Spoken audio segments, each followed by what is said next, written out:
this webinar, the evolution of in-vehicle networks towards zonal architecture.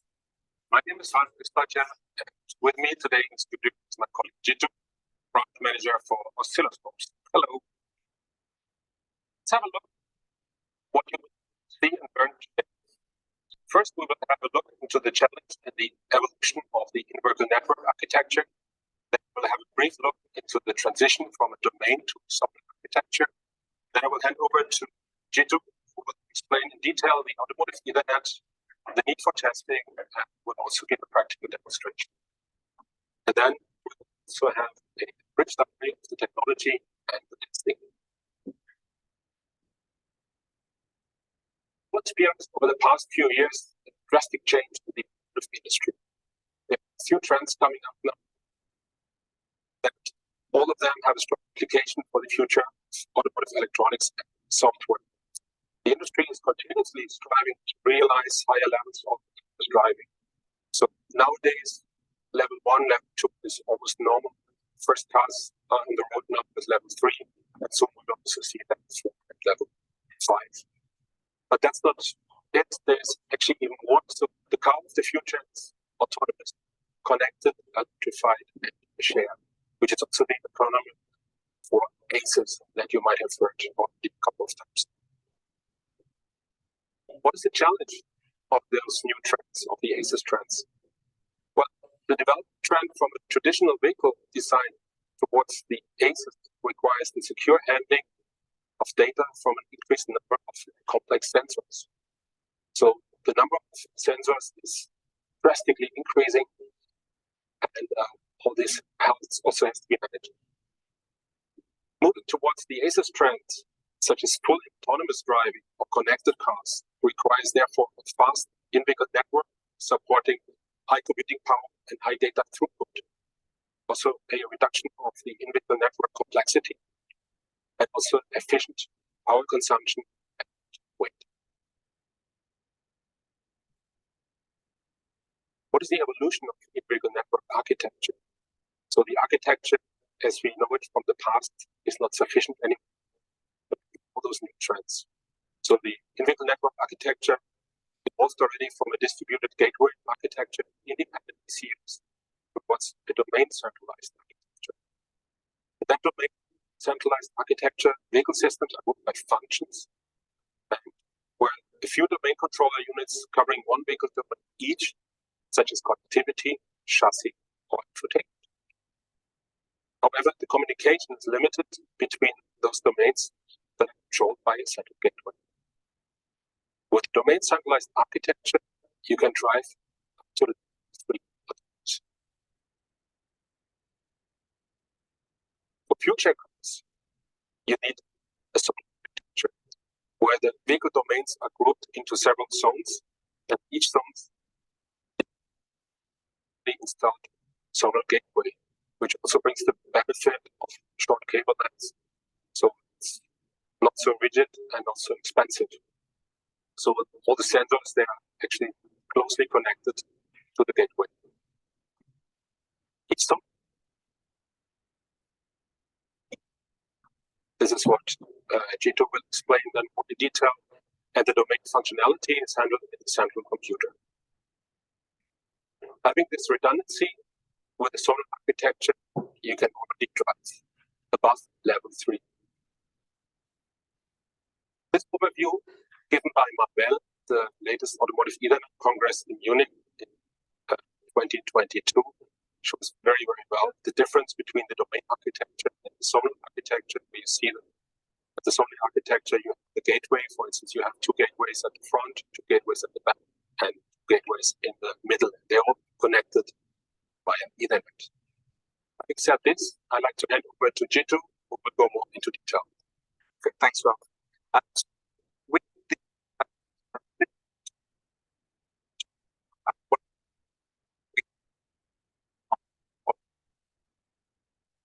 Back on how in-vehicle networks have evolved over a period of time. So if we go back, let's say 3 decades later, we had something like the 90s and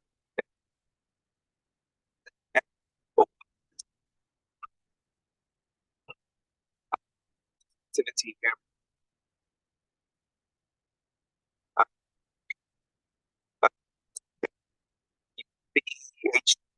So on, and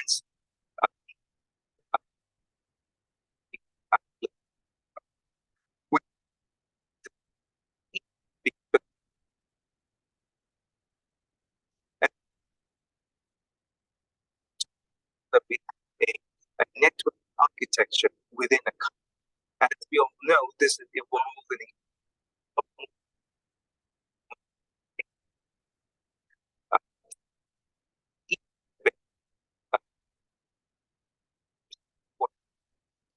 So some of the evolution from CAT to CAT-D, and then even more sort of what we see today in cars like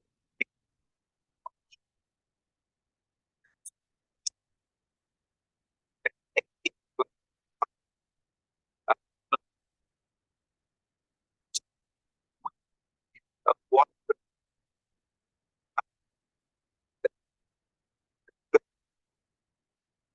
from a network architecture point of view has been Ethernet, and we see that being developed in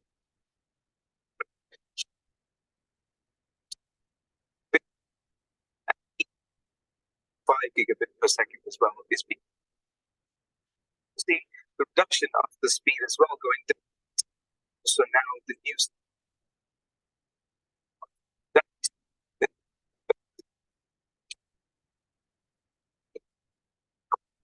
in a car.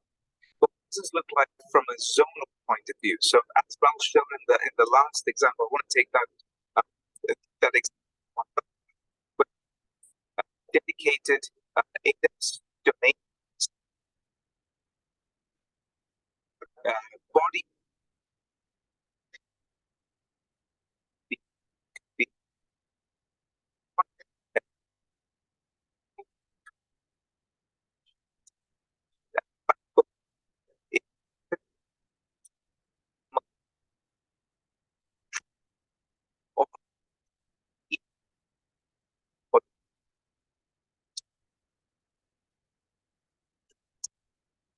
which is like the brain of the car, let's say.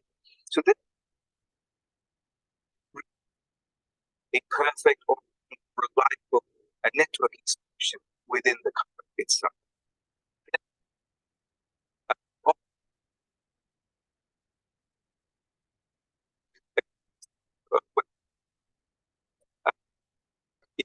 Each of the different speeds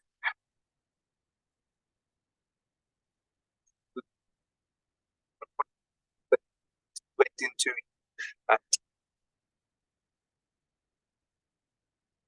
we're talking about level 4, level 5, where it's down to an autonomous drive, would be push something more fast. But not just from the speed point of view, it's also from the number of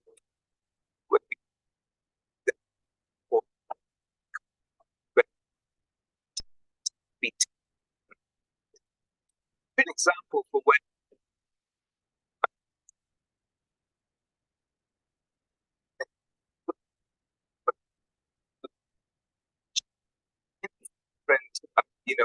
be it wireless communication, be it LTE, 5G, or even V2X, for example, particularly for LTE and 5G, where you want to grab a lot of data, a lot of communication between a base station and a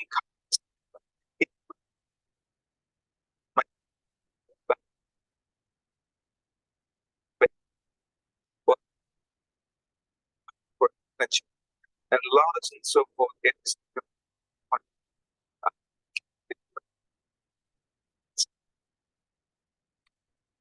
different communications, like for V2X, NFC.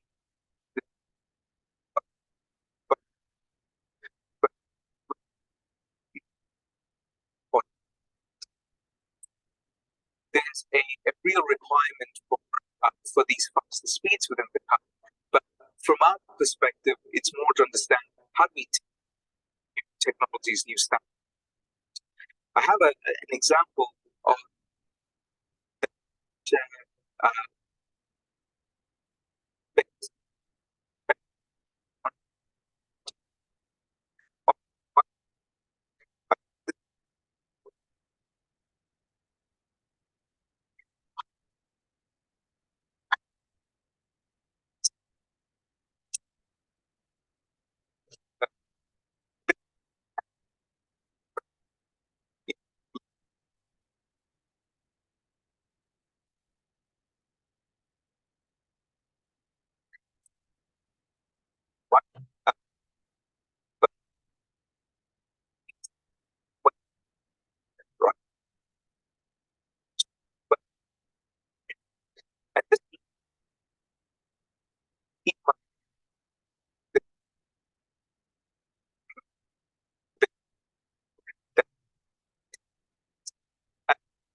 to be when it comes to actual tech layer, the physical all the way to the application. And for today's webinar, we mainly will be focusing on the physical layer side. So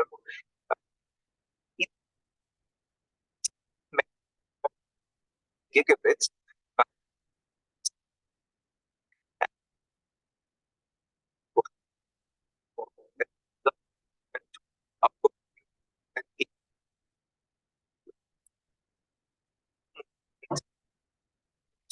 In all these different focus be done to either the correct latency or any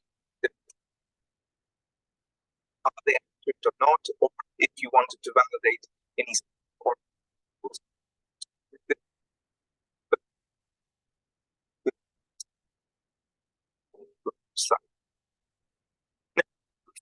Ethernet, there are different standard bodies that govern the automotive Ethernet side. So we have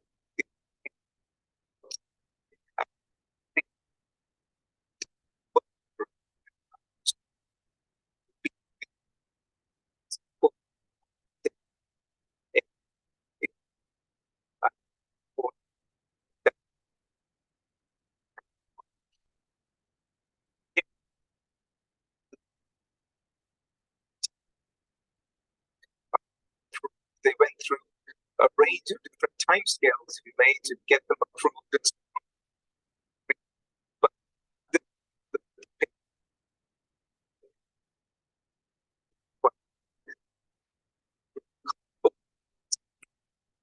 that actually is to this group. So what we have with it, about 12 different promoters and largely more than 125 adopters and so on, and also mainly driven by a few of the key OEMs as well. And this alliance group also has different task forces as well. And for mainly the physical layer side,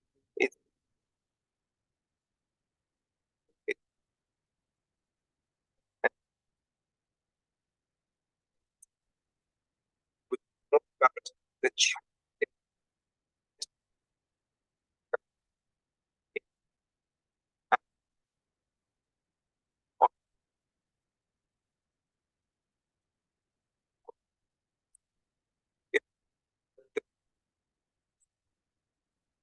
what we mean by multi-gig, it's 2.5, 5 gig, and 10 gig Ethernet. And all these are a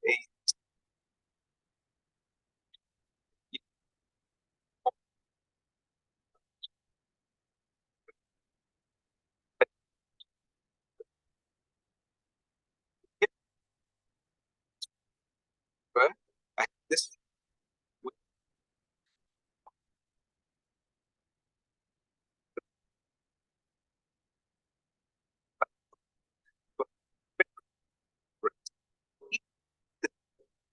needs have an example that megabits has a baud rate of 12.5 megabaud, and this is realized by a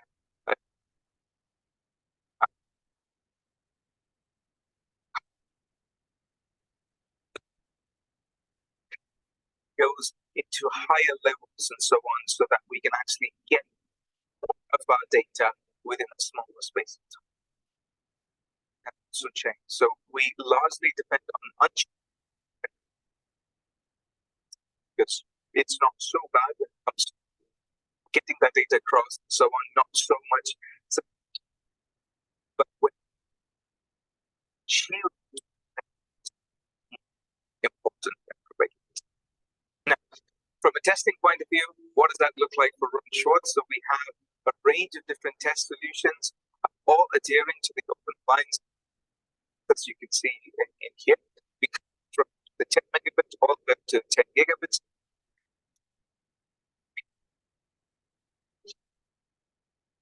Decode to actually find out if there are messages or error messages or so on with our VNAs and connectors and so forth. And we have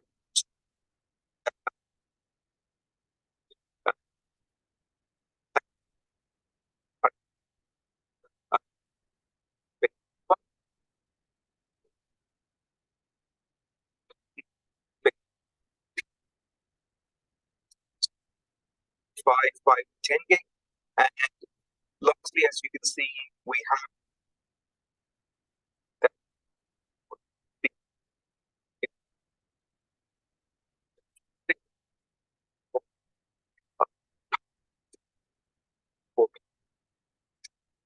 the software itself works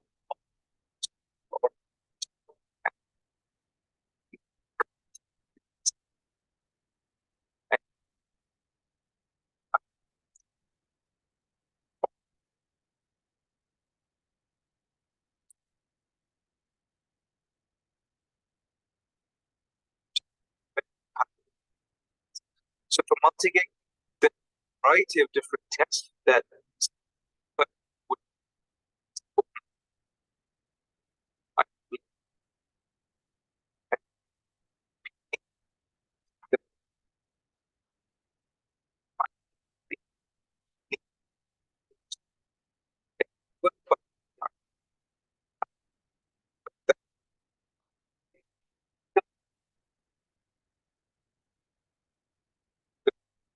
in trying to define and make a final draft or these options available. So this is debated so to exactly what those test conditions should be, what they should entail. Now, to give you an idea of what this looks like, I'd like to give you a quick demo of what this looks like on the oscilloscope. For today's demo, I have with me a multi-gig Ethernet evaluation board. This from my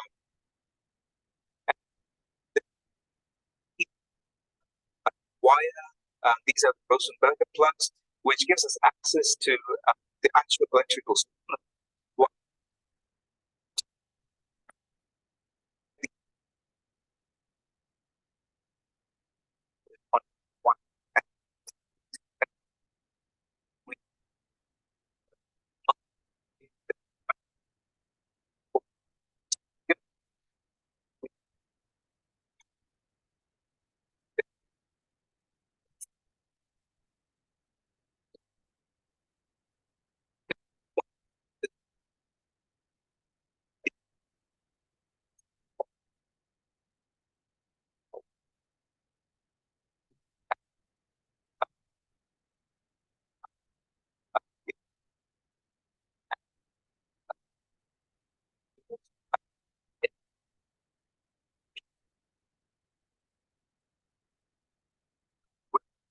So let's go ahead and multi-gig, and then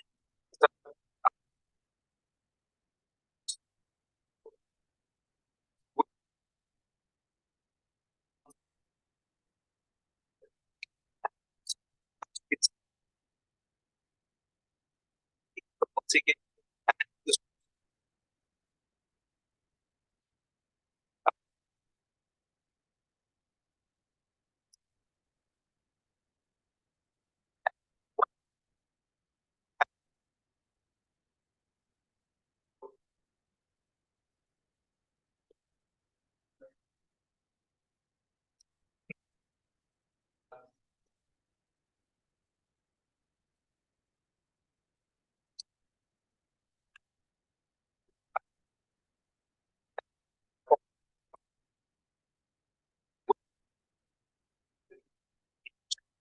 so if we continue and any of the things that we change, it's the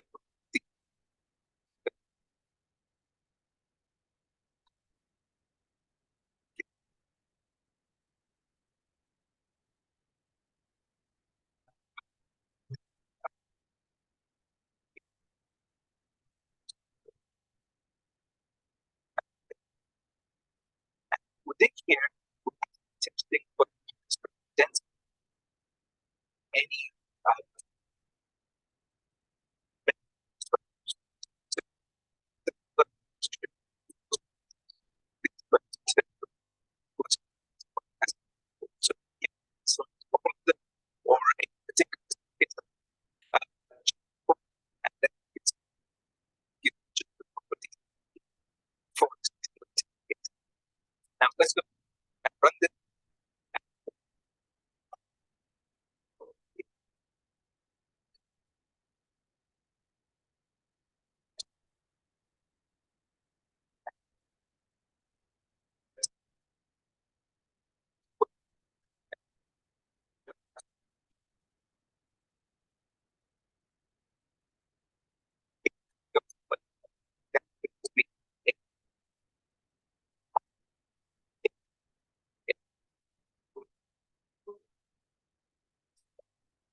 advice to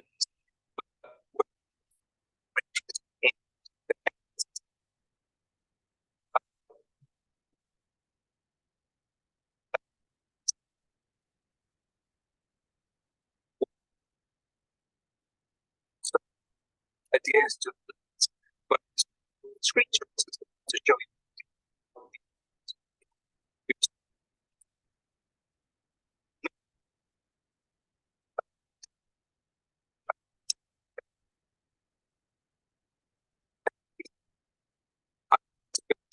Very quickly what we in terms of king so we the just is a bit to change. So when we have next or the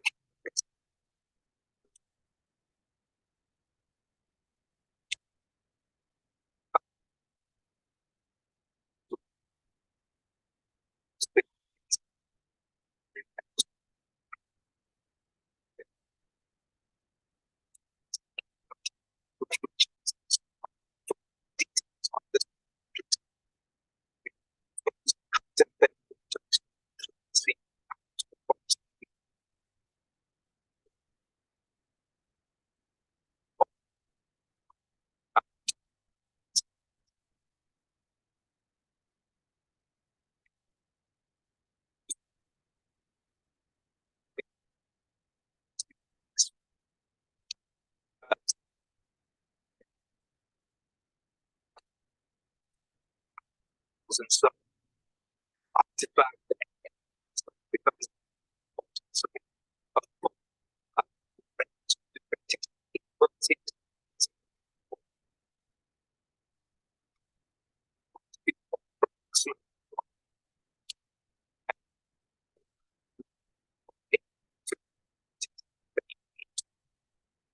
with that, I would like to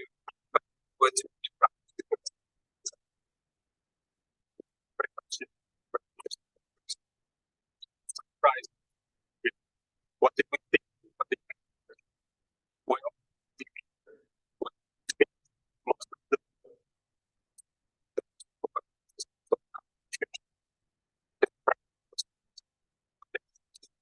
that with it, we can predict it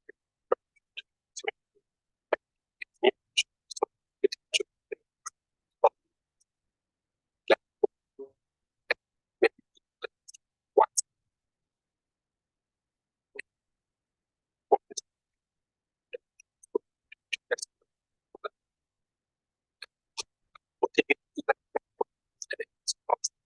data transmission with the special also with the equipment can be true. Next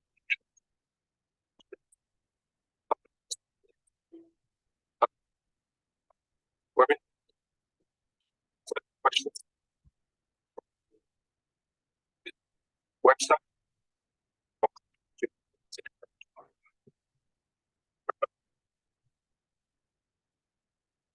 future তোমার ভাই হচ্ছে ওষুধ দিতে যে